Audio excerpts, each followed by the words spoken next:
Welcome everybody to Muskoka, Chautauqua. A beautiful day, and we just skipped another rainstorm. We've been very blessed this week, both with the weather and some fabulous audiences and some great guests joining us. I'm very excited. I've heard a lot about this book, and it's already in its second edition, which is a pretty big deal. So with that, I'm going to introduce Kathy Varley. Kathy Varley, thank you.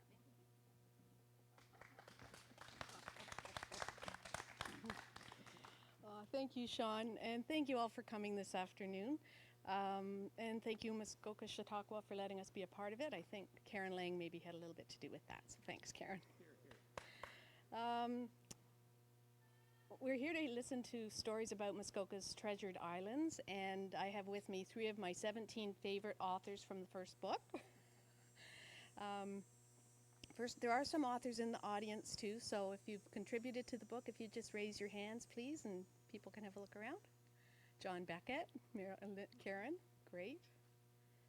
I also wanted to just ask how many of you in the audience are islanders?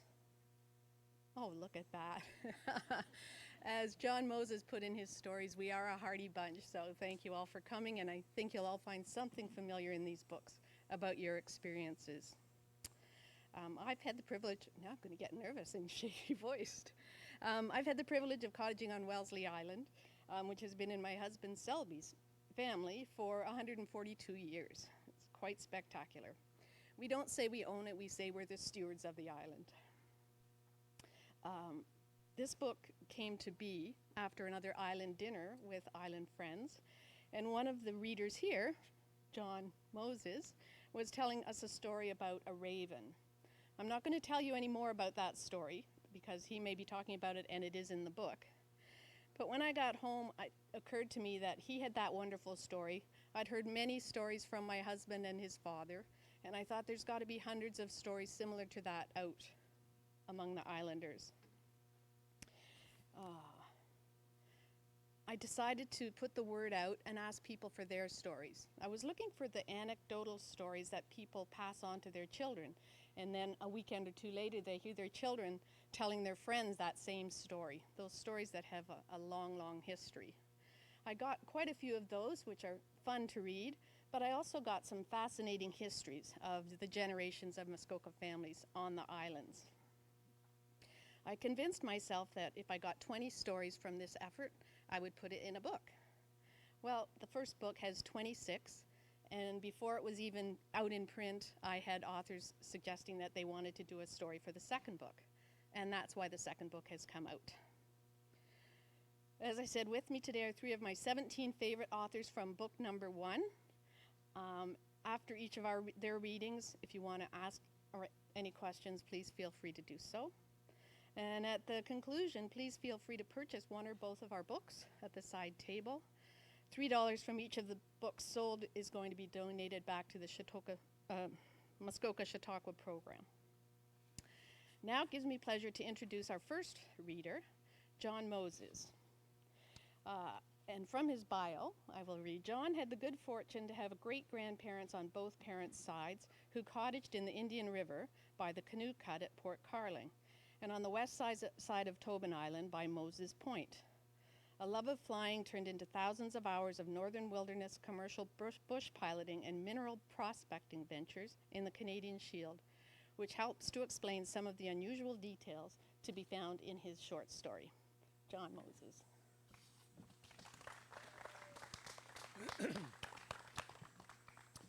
Well, as we are now looking at the second opus Maximus of the island sagas,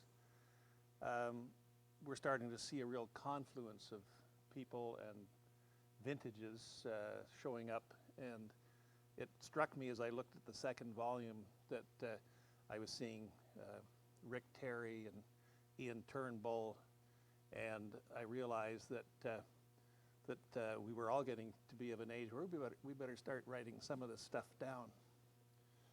And one day I was in at the Windermere Marina getting gasoline, fairly simple operation, and I was talking to a young man, and I was just chatting idly, and asked him where he was, and he was across the way, and what was his name? And his name was Terry. And I had been from London, Ontario, where Earl Terry had the Earl Terry Singers, who taught me in grade 8 how to sing. Don't ask now. It's a skill that requires constant practice. So I thought I was going to be pretty clever and tell him that I knew his dad, Rick. And he looked at me, and with a kind of a snigger, he said, "Well, that's my grandfather." So that was a kind of a humbling experience, and it's in that vein that it's a real privilege to have been asked by Kathy and Selby to be a part of this. I guess at one point we called it the COVID project. But it really is an impulse to take a shared experience that happens over multi-levels with a whole bunch of different connections that sometimes it takes years for you to figure out that the connections were even there. So I want to tell a story about a family that really are the quintessential islanders, because it's one thing to be a cottager and to be there part-time. It's quite another thing when your living has to come off that island without any of the supports that we enjoy today in our modern society. So I'd like to talk today and read my little vignette about the real pioneers of Tobin Island. And what I'd like to achieve, if I can achieve anything by doing this, is to just start to peel off the onion of even just this group of people and just that island, because there are so many stories that come out of the Tobins, the McNaughtons, and so many other of their relatives and progeny down through the years, and some unbelievable stories about their overcoming hardships and for us as relatively easy living summer folk to start to appreciate that contribution that people like them make to the overall country.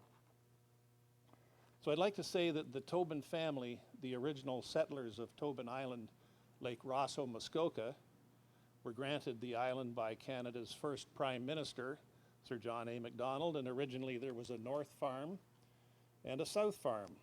And as the island was logged, cleared openings were left to begin agriculture, and there were some barns and a smithy and bunkhouses that gave the pioneering effort an assist, and in the natural progression put settlement underway. The Tobins were a very successful, a very hardy and resourceful family, and they made great achievements of farming some pretty severe environments. They could turn a hand to any of the seasonal skills that were required to wrest a living from very unforgiving terrain.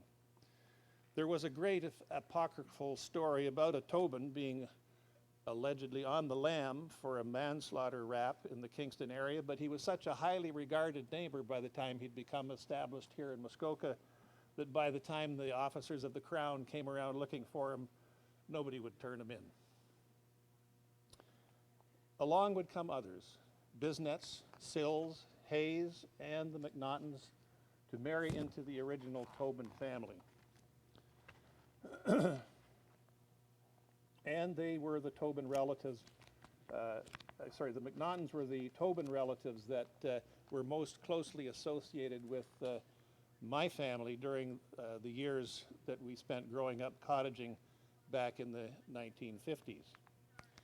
There was a Tobin that I knew as Mrs. McNaughton. There was her daughter, Mary McNaughton, and in later years, Aunt Lily, who came back from a lifetime of very successful medical practice in California.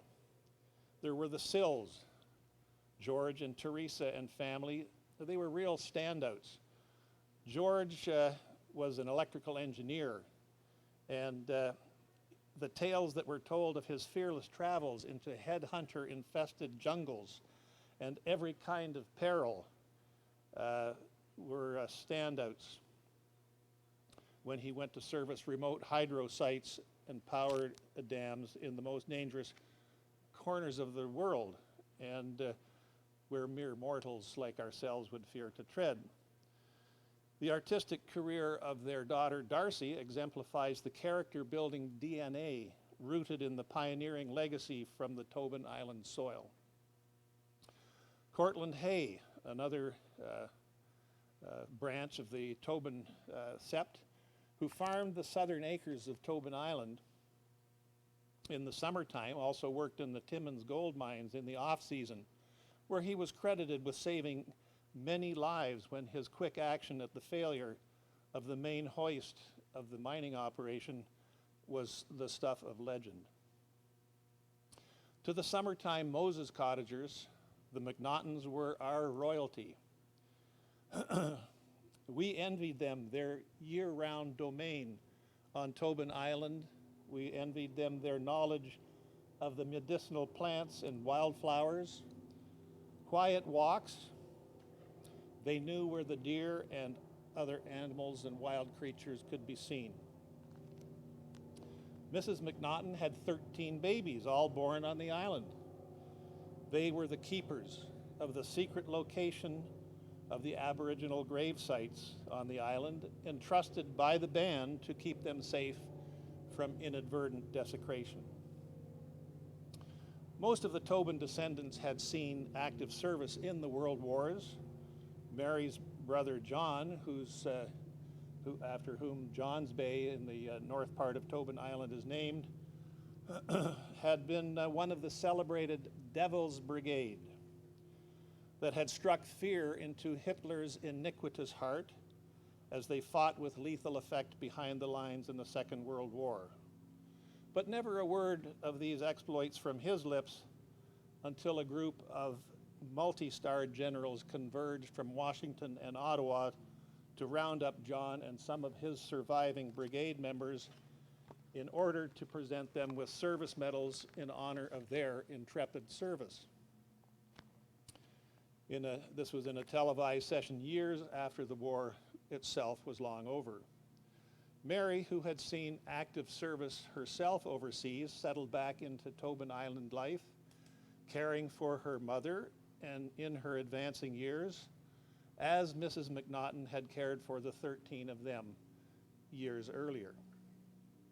So there they were, Mrs. McNaughton and Aunt Lily, two octogenarians under the leadership of Mary, cutting stove wood, growing gardens, shoveling snow, driving boats, running after escaped livestock, and perfecting the black arts of accessing the mainland in freeze up and thaw. Hiking around like teenagers and generally defying the elements and the odds. Tobins, McNaughtons, Sills, Hayes, or Bisnets wouldn't think twice about building a platform on top of a couple of canoes or rowboats to move large loads on open water, even if the load was a live horse or a cow. If they wanted to move a farmhouse to another location, not a problem. Build a sleigh runner set underneath the house, hook it up onto the oxen, and run it out onto the ice without further ado to its new location without breathing hard. It was always a great adventure as young Mosai, that's the plural of Moses, as young Moses kids, to make wintertime trips across the ice by snowshoe or skis, and when conditions were perfect, as a mirror, occasionally on ice skates, and once by a vintage Model T. The Model T Ford loaned by Bill Skinner here of Windermere to allow us to get over for an overnight sleep at our cottage on the west side of Tobin Island. This was a time when a single track of skis or a snowshoe trail was the symbol and a mute testament to the heroic match between mankind and an unforgiving winter environment. A highlight going on or off the island was always a visit with Mary McNaughton, her mother, and Aunt Lily. There was always mail to deliver or some store-bought article to deliver, or to deliver Christmas presents that had been forgotten or abandoned on the wrong side of the ice. and then to listen with rapt attention to their latest of wilderness adventures. Some of the still of a long white winter was brightened by radio, and in later years, the ladies were able to enjoy with careful wiggling of the bug's ears, as the TV antenna were then known, and appreciate the sybaritic delights offered by the one and only television station and channel CKVR, Channel 3, that brought news, weather, and sports, soap operas, and special interest programming to this hardy group of islanders, most of whom are now well into their 90s. One visit to the McNaughton household in the dead of winter, returning from our overnight at our summer cottage on the windy, wintry west side of Tobin Island, I will never forget. We had left Bill Skinner's Model T ticking over on the ice so as not to cool off and be unable to restart. And we were hardly halfway through our cup of Pico when we found ourselves listening spellbound to Mary's horrifying report of having come down the stairs one morning that week to find her 90-plus-year-old mother collapsed in a heap in front of the television. We breathed a collective sigh of relief to learn that old Mrs. McNaughton had merely been over-enthusiastically following along to a television exercise program of robust aerobics, and she was scoffing at any suggestion that maybe she had overdone it. And as if to prove it, she went on defiantly to live many happy, healthy years as the doyenne of Tobin Island. Now, these few words barely scratch the surface of the vitality, the family fun, and the rewards of hard work which contribute and continue to contribute to the comforts and the advancement and the economy that Canada has been able to offer later generations of its citizens, thanks to the pioneering efforts of the fearless, independent-minded pioneers of the Canadian Shield, like the Tobins, their relatives, and their descendants. Now, during World War II, life on Tobin Island on Lake Rosso, Muskoka was a quiet place. There were just a few farming families pioneering hard-won crops from recently cleared landscape, and fewer scattered cottagers sought sustenance and relief from a war-weary world, and fearful reports from the areas of conflict and the penury of rationing on the home front. It was not uncommon for training aircraft from the Air Force Base at Bracebridge, known as Little Norway, to experience mechanical difficulties overhead the McNaughton farm at the north end of Tobin Island, where my grandparents, Cecil and Helen Moses, would interrupt their morning coffee at their cottage, Silver Craig, when the lazy buzz of overhead military trainers would suddenly go intermittent and then sputter and quit, forcing the crew to dead stick into any available open space, which in the day was very limited. The combination of grazing livestock, drainage ditches, and plowed furrows made a safe landing on Tobin Island quite a challenge. But generally, the Norwegian crews would get in safely, enjoy a full Tobin Island breakfast, and fix whatever was wrong with the aircraft. And even if they had to take a scythe to the Timothy hay to get flying speed off the hillside, they generally cleared that one gargantuan elm tree and made it back to base without incident. Hitler should have been shaking in his jackboots if he had any idea what force was being marshaled over in Canada to join the fight in the skies. Fast forward 35 years or so, after those wartime summers, Cecil's son, my father, Alan Moses, and grandson, yours truly, John Moses, had followed in the steps of the Norwegian flight crews, and after a few improvements to the surface, had plowed, disked, and drag harrowed a pretty serviceable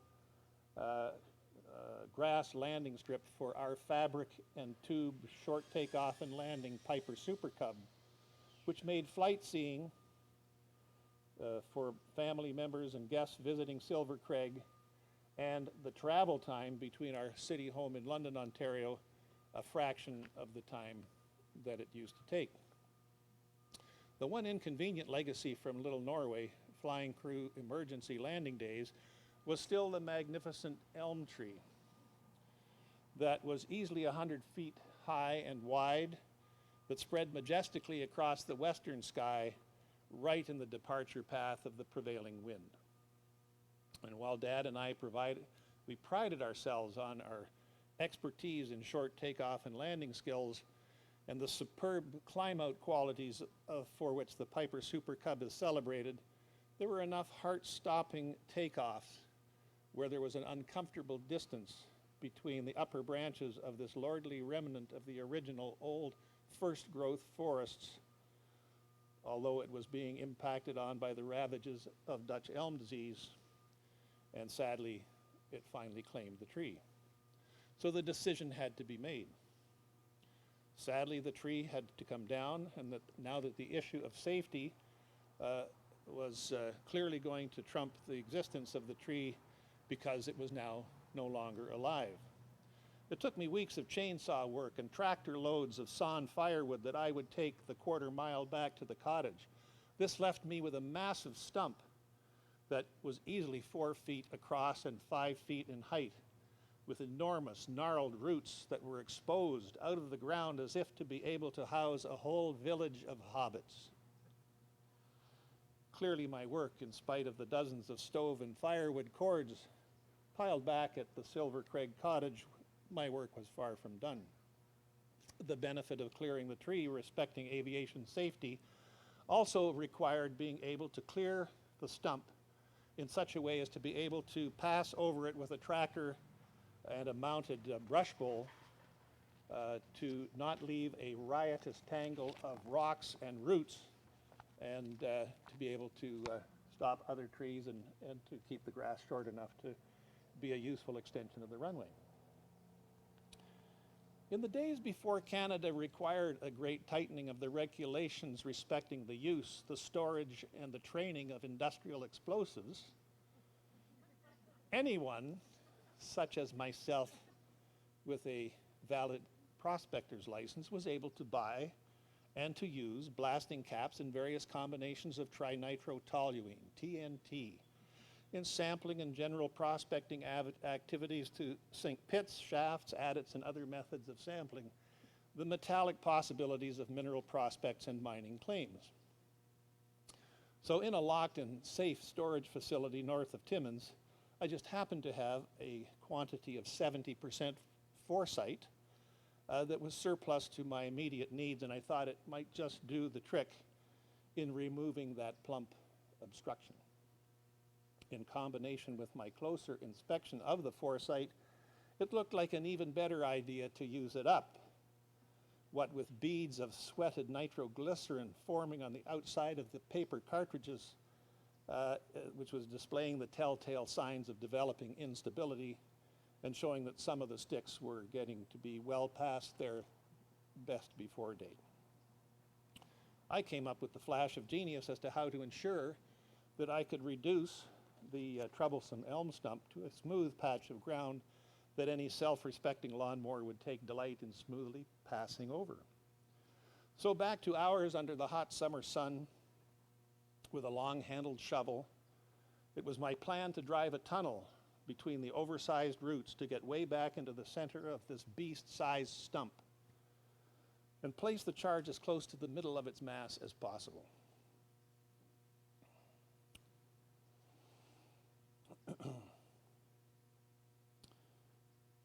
The second bright idea that I got from a prospecting partner of mine up in northern Ontario, which was to take these rapidly unstable charges and to bind them all together and to have the net effect of working off each other, and it doubles or triples or Lord knows how much the explosive power of these industrial explosives. The day came when the center of the stump had been cleared out, a fine, windless, clear October afternoon, pretty much guaranteed that there would be so very few cottagers in Muskoka at that time, at that vintage. And the few cottagers that there were would mostly be cleared out. And so there were miles of unpopulated shoreline to make what was planned as a reasonably safe proposition. My father, Alan, was safely at the top of the hill while I sparked up the fuses and loaded the center pocket of the elephantine stump, counting to myself the 90 seconds of the now burning fuse. So I'm sprinting up the hill, and I know that I'm a little tight on time. So in about 80 seconds into my count, I found myself halfway up the hill to join my father, his hands over his ears, when a giant slap of blast air forced me swiftly onto the ground, my hands over my own ears. The thunderclap of explosive force was accompanied on that bright autumn afternoon by an instant total eclipse of the sun. It was lights out. Hardly had I begun to appreciate the fact that, pushed instantly flat onto my belt buckle, I was still alive. There began the most intense storm around my ears of raining, bouncing clumps of wood and soil that for a time seemed without end. The sun reappeared as quickly as it had been obscured, and my father, who had seen me pull enough boneheaded stunts over the years, perhaps he was somewhat preconditioned for this one, seemed accepting of the Brobdingnagian event. The entire mass of that Ozymandian stump had been reduced to uniformly sized particles that even the daintiest of lawn mowing machinery could pass over with grace and speed. A few shovelfuls of earth and in addition a couple of handfuls of grass seed would make that hole disappear. Mission accomplished. A quick inspection of the site gave proof that the last vestiges of the mighty elm had been penoplaned, and my dad and I, in complete silence, dragging our feet, headed back to the cottage where Robert Galt and his Windermere crew were doing some roofing work. As we approached the cottage, one of the crew walked down to the eaves and he threw a baseball bat-sized chunk of the stump at my feet. Without a word, we all looked in the direction of and thought about the distance between the site of the blast, all of a quarter of a mile away. Just another fun day on Tobin Island in the good old days. Thank you very much.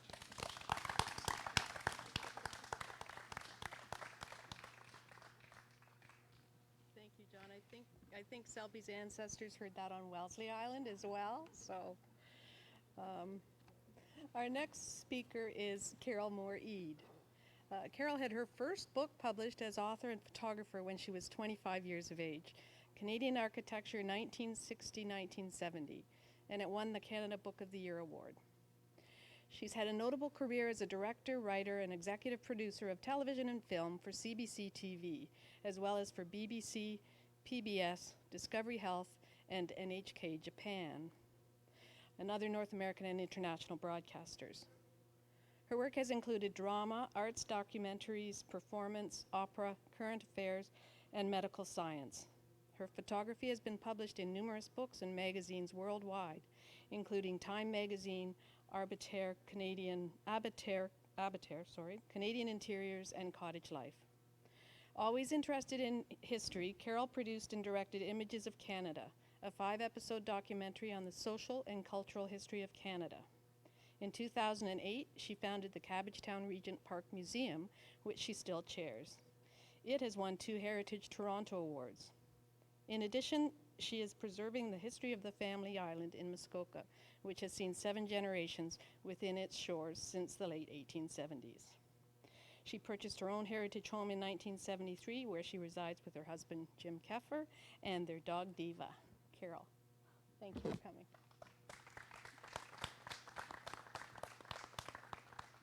Thank you, Kathy. And thank you for the opportunity to write these stories, which has been a lot of fun for me. As you could hear from my introduction, I am definitely used to being the other side of the camera. So please bear with me as I read. This is called Toady My Toady, and it was written for my son Michael. We were quite a sight as we pulled the car up at the mainland dock. On one side of the roof sat the indispensable tule rack, stuffed to the brim. On the other, empty cages, stacked like a wall of lobster traps. Jammed inside the car, one parent, one 7-year-old, 2 dogs, and a collection of various small traveling pens, from which emanated a cacophony of squeaks and grunts, a menagerie made up of 8 rabbits, 4 guinea pigs, 2 toads, and 4 turtles. There hadn't been much room left for packing food, ours that is, but the pets were well stocked. We would just have to make do.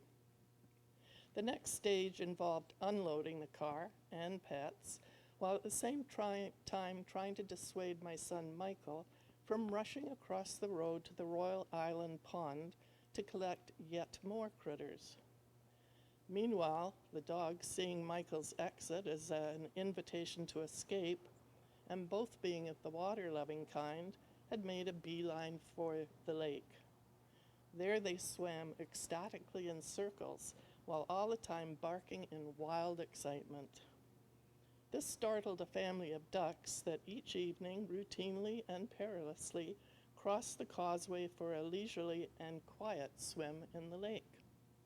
They immediately joined in the splashing, quacking noisily, which in turn resulted in more barking, but at an elevated pitch.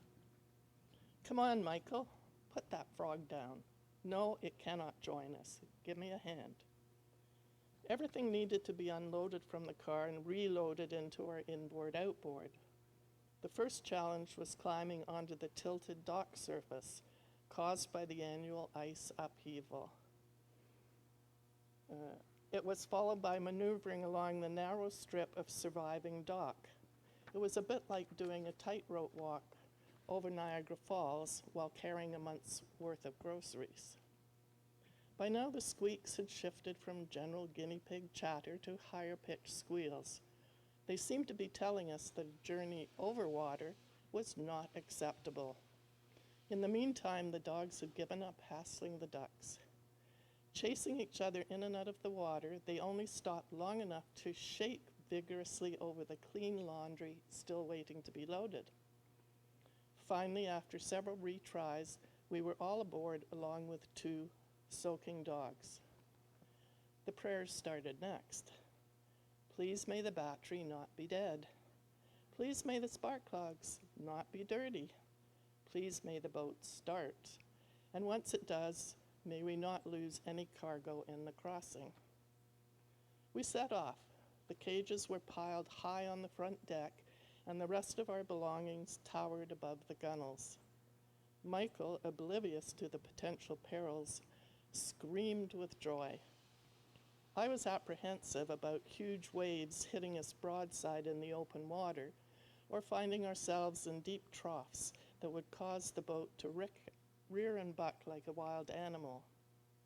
I thought back to David Attenborough's early film adventures when animals were captured for zoos and loaded into cages onto a dugout canoe. It seemed to me that he created a similar dangerous balancing act. We arrived safely. The holiday was about to begin. An island with substantial acres of forest holds innumerable natural predators. Some prefer rabbit, others guinea pig, and the raccoons have a taste for frogs, turtles, and fish. As a consequence, each evening the entire menagerie had to come inside the cottage for the night and was put out again in the morning. "Mommy!" The shriek, along with 2 dogs frantically barking, got me out of bed in a hurry. The noise had come from somewhere in the woods. A pounding of small feet across the deck greeted me as Michael came running to the front door, shouting, "It's a bear! It's a bear!" Michael has always been a great tease, and we loved to keep each other out. I would tell a tall tale, and his eyes would widen with uncertainty. And then we would laugh when I caught him out. but he was just as good at the game. Right, I said, and kept doing what I was doing. Bring your camera, he shouted over his shoulder as he raced back up into the woods behind the cottage. I continued dressing in a leisurely pace and ignored all the uproar until I suddenly wondered, why are the dogs kicking up such a ruckus? So I grabbed my camera and followed in the direction of the commotion. The dogs were running round and round a huge hemlock tree, barking and looking up. There, said Michael triumphantly. I searched through the branches, and looking down at me was a black bear. He almost looked like a man standing there. His feet were placed firmly and slightly apart on a branch, with one forearm wrapped around the tree trunk and the other hanging loosely at his side. I almost expected him to put his front paws on his hips. We decided to call wildlife control. They appeared unfazed. They don't like dogs, and there's not enough food on your island to keep them there. And with that, they hung up. I slept restlessly. I was not convinced that the bear would wander off to the mainland unaided. I kept hearing noises, and then a haunting kind of crying or mewing, which sounded as if it were coming from the living room. I picked up my flashlight, and when halfway across the room, the noise stopped. I turned it off, and the moaning started again. It was an eerie sound and sad. I crept closer and then closer. I was amazed to discover that it came from the two catfish in one of the aquariums. They would break the surface of the water and emit a mournful sound. I went and woke Michael. Let's put them back in the lake. They want their family, he said after carefully listening to their distress. Together we took the catfish down to the shore, where we let them go in a patch of moonlight on the black water. They will be happy now, Michael commented as he took my hand, and we walked back up to the cottage.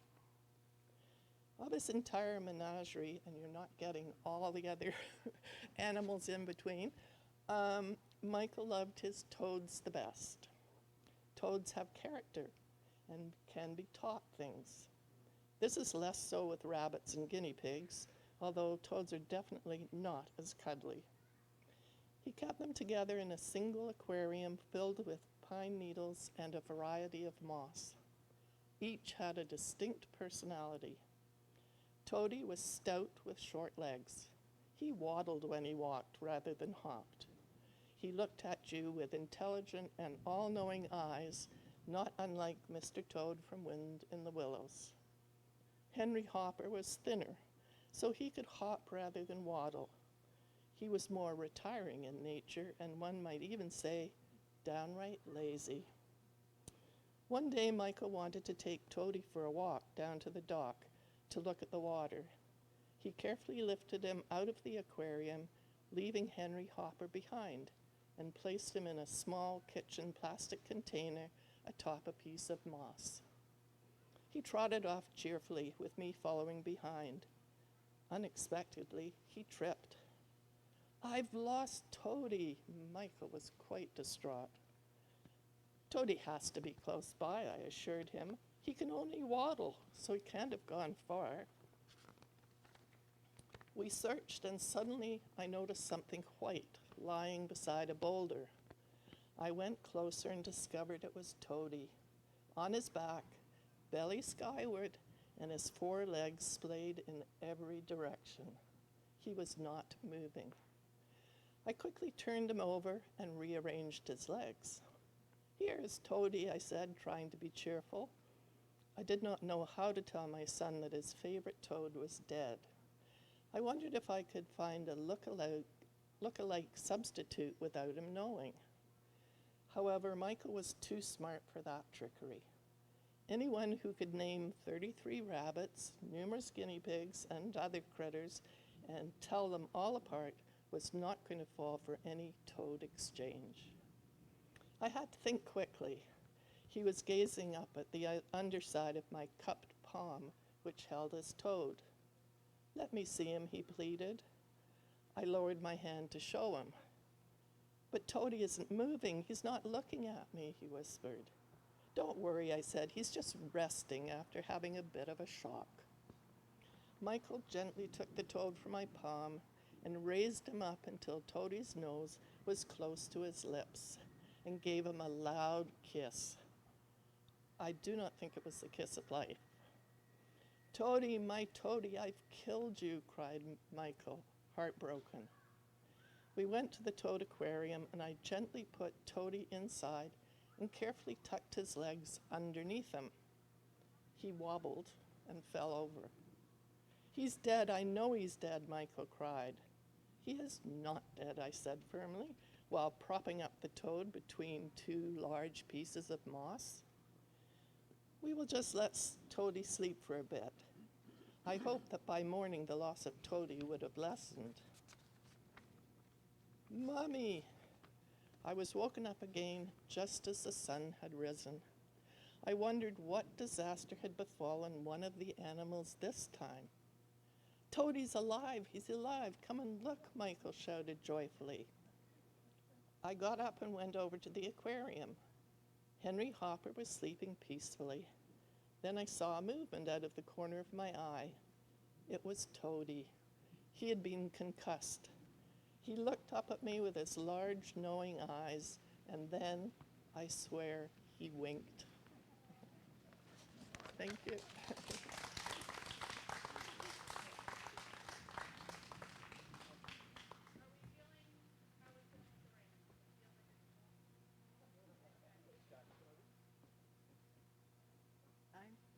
I'm okay.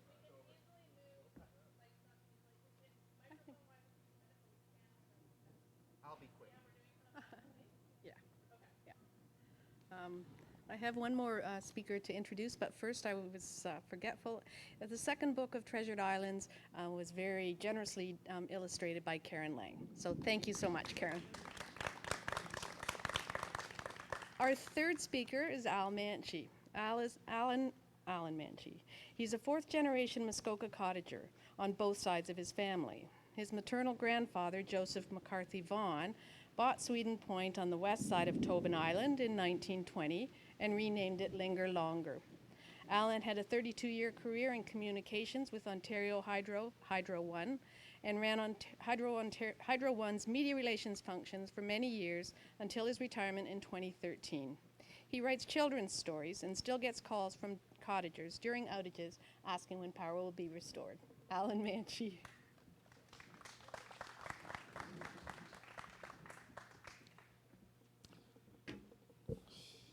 Well, thank you, Kathy, and thank you, Karen, for all your efforts making this happen. Knowing what we're facing now and the possibility of lightning, and I'm standing in front of an electrical device, I think maybe this is divine retribution for a career at Hydro. If the rain becomes a little difficult, do you want to move inside? I think so.